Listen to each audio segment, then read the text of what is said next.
What is going on, everybody? Welcome back to another KR Live video here. And today I am joined by the man, the legend, the Fef himself. My man, what's going on, Fef? How are you doing today? Not bad. Really happy to be here. Thank you so much for the opportunity. Love what you guys are doing with this PBA Pick Em contest. And boy, if I'm not mistaken, people who are watching need to get those picks in now. Yeah, we've got just about an hour left, literally an hour on the nose left for people to get your picks in. So if you guys haven't already, go to pbapick'em.com, fill out your bracket. It's the same thing as a March Madness bracket, just with the 16 bowlers from the 2022 PBA playoffs.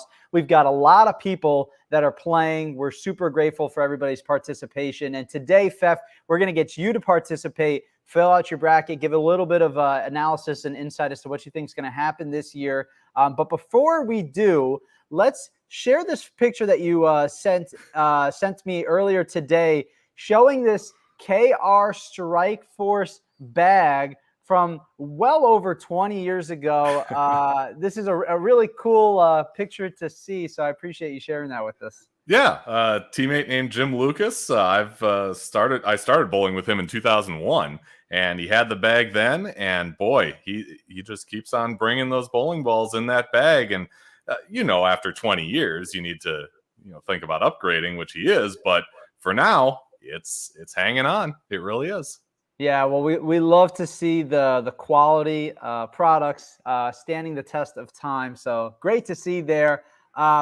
Fef, let's not waste any more time, my man. Let's go ahead. Let's get the bracket up on the screen. I've got an account here created for Bowling with the Fef, so people that compete in this event will be able to see how they stack up against you. So no pressure, but you're just going to be, in the public spotlight. People will be comparing themselves to you. Sure.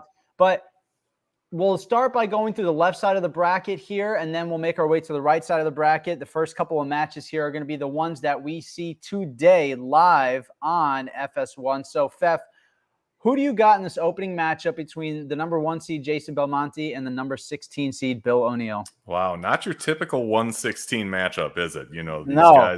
These guys know each other well. They travel together. They've been roommates. And both are going to be in the Hall of Fame someday. And it's a tough pick to make. But the one thing that I notice in playoffs in the past, especially last year, is the bulk of these matches go to the roll-off. So you got to think, okay, you've got a 9th and 10th frame to knock this guy off. And who do you think is going to get up there with the ball in his hand, get that strike, that double to move on? And Jason Belmonte, how can you pick against him? You just can't. Bill ONeil is an incredible player, an incredible shot maker, but boy, the man who's got "Make 'em fly" on his jersey, it's not just a slogan, folks. He can make 'em fly like no other. And he sure can. That's why I'm going with Belmo in round 1. All right, Belmo in that first match. Moving on here to the second match on the left side of the bracket. We'll also see this match today live at 2 p.m. Eastern. Shawn Rash versus Kyle Troupe. An 8-9 matchup, but, like the seeds say, 8-9, not that far apart in the rankings here. Also, obviously not that far apart in just bowling talent in general. Who are you taking in this match? Yeah, this is an interesting one. Both of these guys, high expectations coming into this season, probably hasn't turned out exactly as they had hoped. I feel like a lot of people that I've seen putting up predictions so far have been going with Kyle Troupe, but I'm going the opposite. I'm going with Shawn Rash. I just see him as just a premium shot maker, and I feel like, despite whatever other stuff is going on, injury or whatnot, I feel like he can get it done in this first round. And of course, as a content creator, you cheer on team content, and what better content in bowling is there than a second round match between Belmonte and Rash? Man, that would be a juicy match for sure. More about that when we get back to it here. The next match in the first round of 16, we've got number 4 seed Barrett versus my dark horse for the PBA playoffs bracket, number 13 seed Patrick Hanrahan. What are your thoughts here? And you're not the only one. I've heard a lot of people taking Packy to win this one. Again, I'm going against the grain. I'm going with Dom Barrett. You saw what he did in the TOC. He's a Triple Crown winner. He's got the experience. And again, coming into a match that could end up in a roll-off, who do you see under that extreme pressure, getting that double, getting that strike to move on? I see Barrett as the guy to do that. All righty. Very well said. And finally, on the left side here, last match on the left side of the bracket in the round of 16, number 5 seed Chris Prather versus number 12 seed Brad Miller. Both bowlers having pretty good seasons thus far. Brad Miller just coming off the show from the USBC Masters. What are your thoughts in this match? Yeah, like you said, two guys who have had an incredible season so far. I was down at Wauwatosa for the World Championship weekend and saw Prather make that incredible run, 279 and 300 to get himself onto the show and eventually win it. He's the king of the slow wheel, but I feel like a broken record. I'm going against the grain. I'm going Brad Miller in this one. He had a great look last week on the show. I think he's going to take that momentum and propel himself in what a lot of people will see as a huge upset, but Brad Miller is another premium shot maker that I think can get it done in an upset against the defending world champion. All righty. Very well said there. We're going to move on to the round of 8 here on the left side. First matchup, what you already touched on, would be an extremely, extremely intense matchup. I would love to see a little roll-off action here between Jason Belmonte and Shawn Rash. Who are you taking as the winner in this match? Doesn't it seem like Jason Belmonte always finds a way against Rash? He just always seems to find a way. And that's part of what makes him a generational talent. He just finds a way to win these matches against top pros, some of the best in the world. He is, he's very even keel throughout these televised appearances. He makes the fine adjustments that need to be made. He can go straight. He can hook the lane. I can't bet against Belmo. I'm taking him to go into the Final Four. All right, Belmo to the Final Four. Next match here, Dom Barrett versus Brad Miller. It's a matchup that I think a lot of people don't see coming. I do, and these are just predictions, folks. So, who knows? I could be totally off base here. I see Brad Miller, again, taking that momentum, getting past Dom Barrett, making the shots he needs to get into the Final Four, advancing to Jupiter, Florida, and taking on the number 1 seed, Belmonte. All righty. That would be electric if Brad Miller were to make it to the finals. We saw the support that his buddy Kyle Sherman got when he won his first title. The crowd was going crazy. You saw the support that Brad is getting not only in the bowling center, but outside of the bowling center as well, all over the internet when he made the show at the Masters. So I think a Belmo Brad finals here on the left side of the bracket, I think would be great for bowling. I think it would be electric. There'd be a lot of hype around this match. So who would you take in this matchup here between number 1 seed Belmo and number 12 seed Brad Miller? As great a year as Miller has been having, again, I just can't bet against Belmo. He just has that it factor. He can get one extra hit when he needs it. He's mentally he's solid. And people say he's bowling with a chip on his shoulder. I interviewed him during the World Championship week. He denied that he's bowling with a chip on his shoulder, but I guess we'll leave that up to interpretation. I just don't think he's going home in the Final Four. I think he's going to the championship match, and that's why I'm taking Belmonte yet again.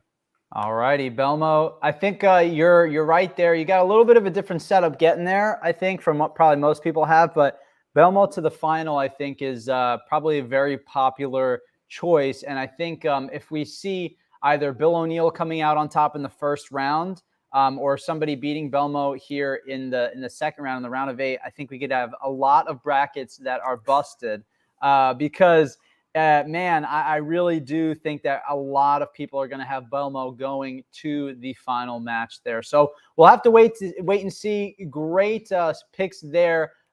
for you, sir, on that left side of the bracket. Now, Thank you. let's go ahead on over here. Let me zoom out so I can get this right for you, and then we can continue your picks on this right side of the bracket. In this first matchup here on the right side, we have got arguably the hottest bowler on the planet. He is on fire right now, and that is Anthony Simonson, number 2 seed versus number 15 seed Shawn Maldonado. What are your takes on this matchup? Yeah, a great matchup between two guys who, again, have had a tremendous season. Simonson coming off that USBC Masters win. Maldonado just finds ways to get on these shows. He doesn't. He's not flashy. He's kind of a workhorse who just finds a way to get his hits, to make his spares, and get there. In the end, I think Simonson is going to come away with this one. I think he's creative. He's versatile.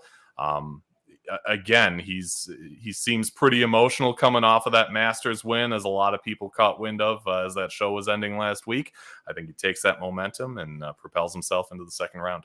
All righty. Simo coming out on top of that match. Next match here. I think this is going to be a very intense matchup here in the first round. Number 7 seed, Jacob Buttroff, who this season's been very vocal. He's been very vocal about his haters. He's been very vocal about just people in general. He's been very vocal about his own journey, his career, what he's got going on. And then you put him against AJ Johnson, who's probably one of the fieriest guys. I don't even know if that's a word or how you can say it, but right. He's got so much fire out there, especially when he makes television. He's such a ham on the camera. He just loves to ham it up, take the spotlight, get the crowd going. So I think this matchup is going to be a great one.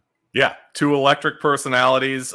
You talked about Buttroff with the haters. I don't know if you saw his tweet yesterday about asking people not to ruin baseball stadium experiences for him before he gets there. And then some other guy came back and tweeted a little shot about the Purple Hammer. But whatever the case, yeah, both guys having great seasons. AJ, boy, I hesitate to do this because, again, it's who's going to, in a match that likely goes to a roll-off, who's going to come through in the 9th and 10th frame, get that strike, get that double. AJ Johnson was on the show last week, had 3 opportunities with the ball in his hand to strike, in some cases get 9 and win his match, and he couldn't do it on any of the 3. I think that's got to be eating at him. And I think that's the kind of thing that's going to give him the motivation, give him the little spark he needs to get that last hit, to make that last double and get himself past Jacob Buttroff in another upset. All right. Yeah, I definitely agree. I think it definitely is probably eating at him. And I think he wants to be known for making those shots. And I think he's definitely going to be really, really working hard to get back to that moment. So we'll have to wait and see. Next matchup here. The thing about the PBA that makes it so great is there's so many talented players, and the top 16 are all so close in terms of skill level that you look at a matchup of the number 3 seed EJ Tackett versus the number 14 seed Jesper Svensson. It's like, it's not like in March Madness where most of the time a number 1 seed versus a 16 seed, there's a vast difference between the talent levels of the two teams that are competing. Here you got a number 3 seed versus number 14 seed, and it's like, the seeds don't do it justice for how good Jesper is and how close this matchup is going to be. Yeah, I know it's based on points and everything, but really, Jesper Svensson, a 14 seed. Unbelievable. Just an unbelievable talent, both of them. I interviewed both of these guys in Wauwatosa while I was down there, and both are great interviews for different reasons. EJ is a little more outgoing. Jesper, you kind of feel like there's just hilarious comments waiting to come out, but he's very subdued, very stoic, and doesn't want to, really get out too much. But that's okay. Both guys, really nice guys in their own ways. And I know Ben picked Jesper to go all the way, but I just feel like EJ's got some momentum. He's one of the top averages in the PBA this year and made plenty of shows, gotten a win to show for it. So I'm taking EJ. I think, again, coming down to a roll-off, I think EJ's gonna get that last strike or get that last double that he needs to propel him over the top. All right. And then the last matchup here for the right side of the bracket is number 60, Tommy Jones versus new PBA Tour titleist, Kyle Sherman. What are your thoughts here? Boy, it really feels like Tommy Jones should have a title or multiple titles this year with all the great tournaments he's had. Just hasn't really broken through, if you can say that about a Hall of Famer, broken Right. through to get one, but he's definitely been in the mix a lot of times. I think he's going to be the guy to get his extra hit that Kyle just doesn't get and move on to take on EJ in the second round. All righty. Back to the top here of the right side of this bracket. In the round of 8, we've got Simonson versus AJ Johnson. Two buddies for sure, but man, this would be another one of those really intense matchups. Two guys that obviously really want to win here. So who do you got moving on from this match? Here's my upset of the tournament. I'm taking AJ Johnson to upset Anthony Simonson. Again, I feel like last week is really gnawing at him. I think he's really inspired. I think he will find a way to knock off arguably the best player on tour at this moment. It's been a long time coming. You get AJ Johnson in that conversation of best bowler who doesn't have a PBA title, and he wants it. You just by talking to him, you can see it in his face. And, yeah, absolutely. Totally agree with what you said there. The next matchup here in the round of 8, EJ Tackett versus Kyle Sherman. What do you got going on here in this match? I'm going EJ Tackett. I think he's just got a stronger ball. I mean, for a traditional bowler who uses his thumb to have that much turn, that much rotation, and he knows how to make the subtle adjustments to get him through. I think he's going to take down Kyle Sherman and advance to the Final Four in Jupiter. All right. Final Four in Jupiter here. We've got AJ Johnson, got EJ Tackett. Who are you taking to advance to the finals to bowl the number 1 seed, Jason Belmonte? This one, I'm taking EJ Tackett. I think AJ Johnson's going to give it a great ride, but with the highs and lows going on after a huge upset over Simonson, I think he's going to run out of gas, and EJ will take on Belmo for the playoffs championship. All righty. So now the big moment here. Who do you have winning the 2022 PBA playoffs? Well, I've said it before and I'll say it again. I just cannot bet against Jason Belmonte. He finds a way. He gets it done. I see it as a tremendous match that'll go the full 5. But in the end, I feel like this one's a little more geared to be a longer format and not so much geared toward the roll-offs that the earlier rounds are. I think Jason Belmonte is going to take it home. All right, and last but not least here for the tiebreaker, in case you have you tie in terms of points with somebody else, what do you think will be the winning score in the championship match? And to clarify here for anybody that's watching, because it is a little bit of a different format, it is 1st to 4 in the championship match, and if they're tied 2-2, they will go to a roll-off. With that being said, if Jason Belmonte, because you have him selected to win here, if he wins 3-0, it'll be the score of his last game. And if he wins 2-2, it will be the score of his second game that he won. It'll be the final game that the player won that will be used for the tiebreaker. Sure. 39-foot Don Carter pattern, I believe, is the shot that these guys are going to be facing in the playoffs. Tough but playable. I think after a few games, they'll find a way to break it down the right way. Belmonte, of course, can move left and wheel when he needs to, or he can pipe it up the track and with urethane and find a way to knock him down that way. I think he's going 258 in the last 258. Game. I would love for a high-scoring affair here. So let's go ahead. Let's submit your picks. Get them into the system so people can see whether or not. Oh, you know what, Fef? We just made a big old mistake, my man. We took too long. Oh, no. We took too long, my man. But we're a cautionary tale. The good news is that I do have a record of your picks here. Yeah. And we will compare here. We'll compare with everybody else to see how it goes. I can't believe we took too long. That's hilarious. But the good news is, Fef, that we've got your picks. You've got Jason Belmonte going the distance, 258 there in the title match. we've got the action that will be starting up here momentarily, my man. So yeah. Make sure, guys, that you tune in, Fox Sports 1, FS1, get your picks in. Next time we run a contest, obviously, don't be like Andrew and I and run out of time here live on the broadcast. Man, it's so funny how crazy life is, man. Yeah. But that's it for the show today, guys. Fef, I want to thank you so much for joining me here. We've got these awesome 2 matches that are coming up right now live on FS1, so make sure you guys tune in. Fef, as always, it's a pleasure. Thank you so much for joining me, man. Breaking down the bracket right here before it starts, literally. Any last thoughts here before we get into the live shows for the PBA playoffs? Just happy to have the opportunity to share my opinions. Hope everybody enjoys the playoffs. It's a great time of year for professional bowling. It sure is. It sure is. Thanks, everybody. We appreciate all the support. Make sure you guys tune in every single week. Watch how the bracket shapes up. If you got your picks in, make sure you check out the My Picks page, the leaderboard, see where you're standing, whether or not you have a chance for a perfect bracket to win some really great bowling prizes. But even if you don't have a great perfect bracket, you still have the chance to win some more bowling prizes. So thank you, everybody, for tuning in, and we'll catch you guys on the next one. See you later.